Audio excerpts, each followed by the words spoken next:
بسم اللہ الرحمن الرحیم۔ شروع اللہ کے نام پہ جو بڑا مہربان نہایت رحم کرنے والا ہے۔ السلام علیکم۔ سورہ کاف کے فضائل۔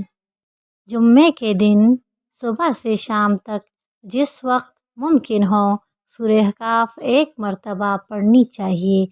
حضرت ابن عمر رضی اللہ تعالیٰ عنہ جناب نبی کریم صلی اللہ علیہ وآلہ وسلم کا ارشاد نقل کرتے ہیں کہ جو شخص جمعے کے دن سورہ کاف پڑھے گا اس کے لیے قیامت کے دن ایک ایسی روشنی ہوگی جو اس کے قدم کے نیچے سے آسمان تک بلند ہوگی، اور ایک جمعے سے دوسرے جمعے تک اس کے گناہ معاف کر دیے جاتے ہیں۔ امام غزالی رحمۃ اللہ علیہ نے احیاء العلوم میں اس روایت کے ضمن میں مزید فضیلت ذکر کی ہے کہ اس کے پڑھنے والے کے لیے 70,000 فرشتے دعائے مغفرت کرتے ہیں اور درد پیٹ، جذام، پوڑے، ذات الجنب، برس اور دجال کے فتنے سے محفوظ رہتا ہے۔